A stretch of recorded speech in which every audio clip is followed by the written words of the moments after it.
Here's a quick look at the version 1 of the PCB with the regular panel on.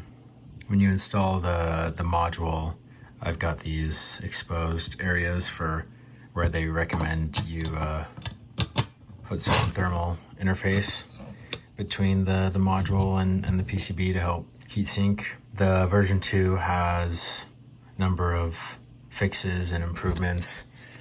You got the back here where you can choose 12 or 24 volts. You've got the output, which is ORed from the PoE module and the DC jack. So you can use either one or both at the same time for redundancy if you want.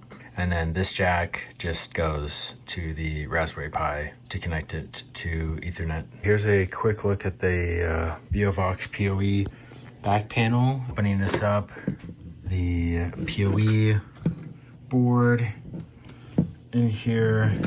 This wiring is going to look a bit more complicated if you're wiring in switches to support routing the channels either to the sub with the tweeters and woofers combined, or doing the standard method of having the tweeters and woofers on their own channels. Up to the amp, get the Raspberry Pi in there. Probably should put a heatsink on that. It gets a little toasty. If you want to see the link status, you've got the 2 wires there. So that all goes down to the bottom. You can see the link status of the Pi. There it goes, little blinks. The green is just that there's PoE power. That's everything wired in. Here's a quick overview of the PoE type LEDs.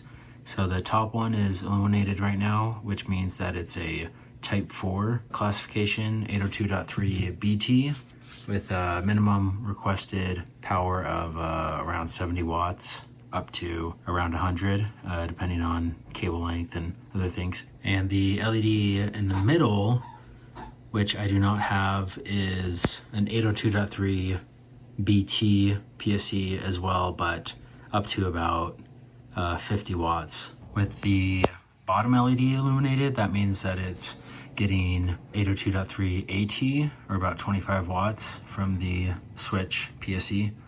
And this is the supply that's down in my basement in my server rack, which actually goes straight to this RJ45 jack here.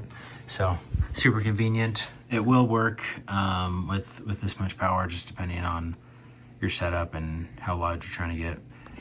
Okay, here's a quick demo of just the speakers playing.